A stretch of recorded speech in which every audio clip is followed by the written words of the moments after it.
Yesterday we had a conversation and we brought Chicago to the front of the congregation about a shooting that happened apparently at a party that was not sanctioned, or they did not have the proper licenses. So basically, it was like an open house party in a warehouse. That was my interpretation of it. Over in Chicago, it was a house party or something that happened over the weekend, but a man came in and he shot 15 people. That's the word on the street. Let me bring y'all up to speed on what was happening, and then I want to show y'all what the victims were saying as a result of it. Make sure y'all hit a like for the algorithm. Let's get it.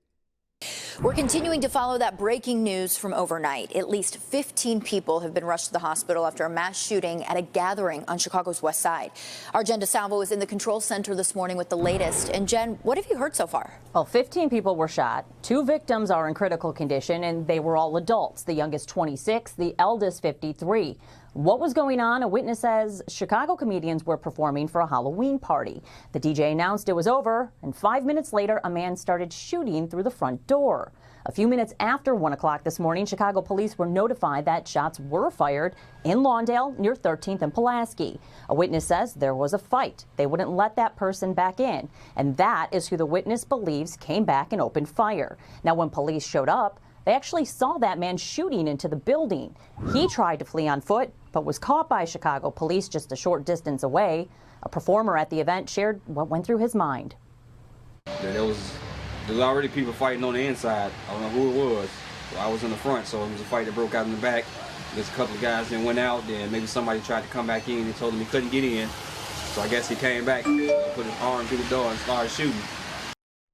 That's wild. Let me just say that. That's wild. For a guy, because again, everything can't be placed on the mayor or at the mayor's feet or at the police feet or anything like that. To stick your arm in the door, okay, first of all, fighting in public is wild to me. I know that y'all not going to agree with me. I know y'all feel a certain type of way. I know that everything is disrespect. If you step on my shoes, I'ma be mad, and you know what I'm saying? Don't ever say nothing to me, or you can't say nothing to me, or I'ma stand up as a man. Look, man, we too old for that, bro. We are too old. Honestly, we are too old to be living 30, 40, 50 years. Can you imagine? Think about it like this. Can you imagine surviving the hood, going through college, getting whoopings as you was growing up?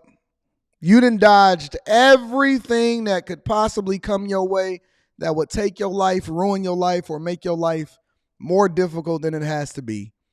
And you make a mistake and step on somebody's shoe. Or you try to talk to a girl that you didn't know had a boyfriend, and then you see the boyfriend and you be like, oh, my bad, and then they feeling a certain type of way. Or y'all bump into each other and one person didn't apologize, and then y'all start scrapping or start getting into a fight as a result of it. The fighting part is very perplexing to me because I just never understood. Like, I don't have a problem walking away. When I wake up tomorrow, I'm not even going to remember you unless I've vlogged about it in order to make some additional money in order to tell you guys about my day. I have no interest in entertaining going back and forth with you, because even if you're taking gun classes, and again, this is our cultural norm that is messed up, they will tell you the reason why you run, even if you are a CPL holder, is because that is the only option left before you have to take somebody's life in self-defense as a result of whatever it is that they're doing. You're running to protect them, not you. Every dude that I know that is a boxer, a mixed martial artist, deadly with their hands, CPL holder, they are very, very, very nice and polite. They don't want no problems. They avoid any kind of issues. They're the first to apologize. And they're doing it because they understand that you don't even know what you're getting yourself into. Why would I then even engage you in that way? If something happened or you felt, even if you felt like I disrespected you and I didn't disrespect you, it's a strong possibility that I'll still apologize because I'm trying to get home to my daughter at night, and this is not a life and death situation. You respecting me or giving me whatever ego that you have has no bearing on me whatsoever. It don't change my money. It don't make me lose nothing. It don't do none of that. Who am I trying to show off for? Who am I trying to be tough for? You? No, I'm not. The only person that I got to make sure that I'm protecting and being tough for is if somebody breaking in my house, it's a life or death situation, somebody is threatening my finances, my resources. If you above the age of 20 and you've got out of high school and you still fighting, and even when I see some of these videos, I seen a video that went viral where these two guys was fighting inside of a job site, and apparently they was like drywallers or painters, and the two dudes was fighting, and people was like, yeah, at least they put their hands up, they put their dukes up. Man, I'm not fighting you. Bro, I had a homeboy.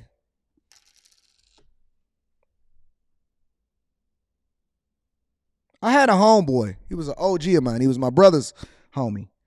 And he got into it with a guy.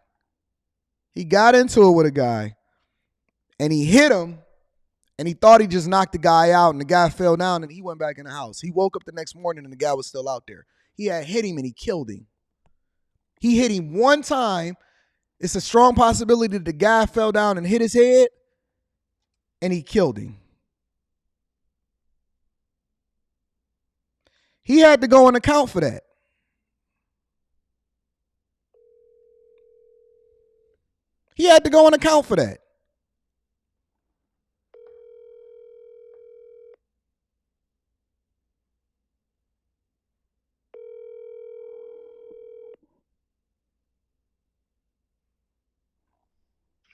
What up, though? What up, Dre? You chilling? You busy? I'm just cooking eggs right now. Oh, you at the crib? Yeah. Hey, I'm on a live stream. I got to ask you a question.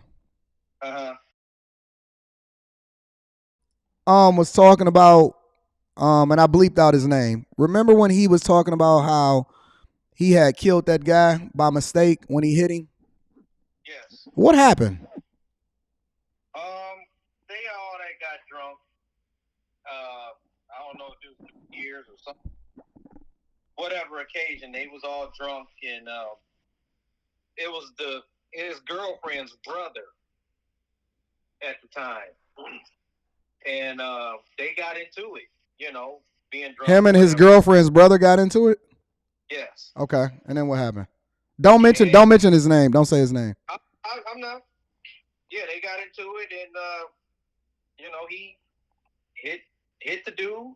I guess hit him in the right spot, and threw him out the house, drug him out the house. Woke up the next morning, opened up the door. The dude was still laying outside the door. He was dead. That's crazy. That's the details I was given. That's crazy. Ain't it? That is insane. And the girlfriend's brother wound up dying, and he was still out there.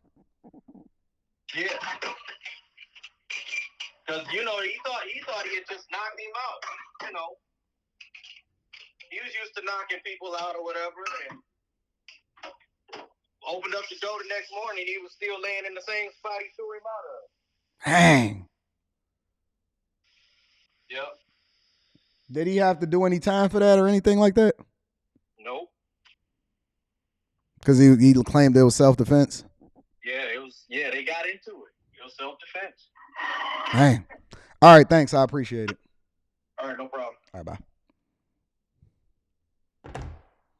I'm telling you, man, listen, stuff happen every single day.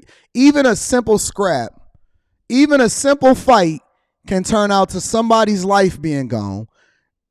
And I just don't want the responsibility that come along with that. So when you then have to experience something like this, or you see stuff like this that's happening in Chicago and stuff like that, and I'm telling you, and that's my older brother, that's my OG, that's a guy that he grew up with, that's a guy that I used to see every single day. When I see him today, I still consider him a bigger brother, the guy that wound up knocking the guy out and all of that other type of stuff.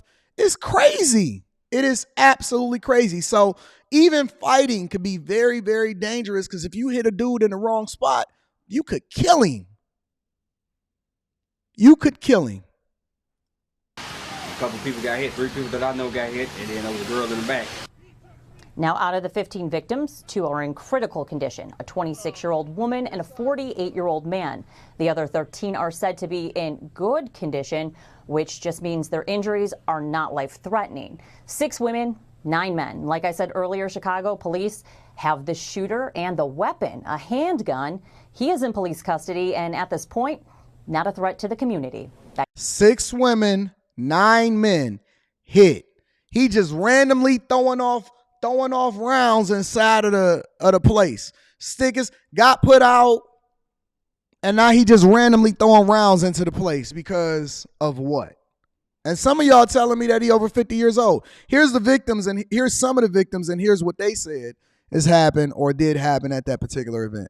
We begin here at 5 with a CBS 2 exclusive. A Chicago man with a bullet lodged in the back of his head says he believes he's alive for a reason. He was one of 15 people shot during a Halloween party in North Lawndale yesterday morning. That victim is talking from his hospital bed only to our Sharday Gray. And Sharday, incredibly, Paris Brown is doing pretty well. That's right, Joe and Marie. If you can even believe it, after being shot twice, 29-year-old Paris Brown still had enough energy to speak with us and make an Instagram video letting his viewers know he survived the mass shooting. Now, you know black people gonna be on the gram. We might even create a GoFundMe in order to make sure that you take care of me. If we survive and we alive, we going live on the gram. Good guys. 29-year-old Paris Brown is recovering after being shot in a mass shooting in North Lawndale, but he is still suffering from his wounds. Yeah, I was shot twice. Ow. He was shot twice. I was shot in my back. It went up my back, shot at my shoulder blade, came out of my neck. Jesus Christ. Came out of my neck, went back into my neck, and now the bullet is lodged in my skull at the back of my head. This isn't the first time he's been shot. In 2012, he was shot in the back and paralyzed. So wait a minute. So in 2012, you got shot and paralyzed. And 2023, 11 years later, I ain't trying to wish nobody nothing on nobody, but let me say something. Anybody that's still hanging around my dude that's just randomly getting hit, we need to make some different decisions. Whichever way you going, I'm going the opposite way. And I'm not victim blaming or victim shaming. I'm just saying that obviously it ain't safe in these streets. It's not safe in these streets, family. Stay out of the streets, bro. Someone shot up our vehicle. Y'all talk a lot about the dudes that play video games and stuff like that. They ain't getting shot up. They doing all of the shooting on Call of Duty, right? Now we got the Quest, we got the Oculus and all of that. Apple is about to come out with the Vision Pro. It's safe at home. The very minute that I start to see something pop off, if people is arguing for too long, homie feel like he got disrespected over there in the corner, they starting to get, dude, if I see a dude say, all right, you know what, don't even worry about it, and he walk out the door, I'm going to be out there I'm going to be gone before he get there. Listen, when he start walking, I start going. Me and my family is going in the opposite direction. We going to go to the emergency exit. We going out the kitchen. I'll tip you on the way out. Hey, fam, we got to go. Me and my family, you know me. I'm Anton. I got you, bro. I'll be back. I'll take care of you. I'm gone. Dude, arguing too much? You know what? Don't even worry about it, dog. I'm gone. See, you tougher than me, so that's cool. I'm going to need you go ahead and you stand 10 toes down. Me and my family, we are going home immediately. Immediately. I'm not even going to no event unless they got metal detectors. They checking you. I love going to the Pistons games because we going through a private entrance. We go. Everybody go through the metal detectors. The same access that you got to the players is the access that you got to me. I don't have time for that nonsense, man. I don't know. I was the only person shot. I got shot in the back, and I've been paralyzed since. Chicago police say 15 people were shot inside the venue on the 1200 block of South Pulaski. Jermaine Banks and Darian Brown, who's not related to Paris Brown, are both local comedians. They helped promote the party. Before the chaos, Darian Brown says the suspect asked to take a picture with him. I took a picture with the guy, telling me he drove up there. I don't know if he was from there. I think he's from. Wait. You took a selfie with homie and then he came back and he wound up pushing your muffin top back? Jesus. I don't know. I don't really know, but he was telling me like, yeah, he's a big fan and stuff. I mean, I took a picture with him. Like, it was a good night. But that was earlier that night. Banks says the suspect got drunk and was kicked out of the party by security. He says the suspect went to his car and got a gun. How many shots would you say you heard? I don't know. I wasn't counting. It just didn't seem. At the moment, it just didn't seem like it was gonna ever quit. It wasn't gonna end. And the only thing flashing through my mind is I just pray that this is not my last day. A prayer similar to Paris Brown. I'm all over the place mentally right now, but I know that I'm happy to be alive, grateful, and I know that I'm alive for a reason, so I'm going to continue to stand on that. Banks and Darian Brown say they both want to apologize to their guests. They plan to be at tomorrow's opening of the Emergency Assistance Center for those affected by the violence. It's from Not me. You listen, you can't get me to stick around once something like that to happen. I don't want to be at no new events. I'm not kicking it. I don't want to be friends. I am now going to change my life and I'm giving it over to Jesus. From 12 p.m. to 7 p.m. at the Young Men's Educational Network, right across where from the shooting happened. Let me tell you something, man. Let me tell you something, bro. We got to change our social circles, our cultural norms. And I know that it's not the guy's fault because the dude obviously had been removed. It was security and all of that other type of stuff. I know it's not the comedian's fault. They just put on a good event. They was just trying to have fun, tell some jokes, do whatever it is that they doing, connect, link up, whatever, so on and so forth, right? But God, man, I'm not even sure if there's one solution for this. What is the solution?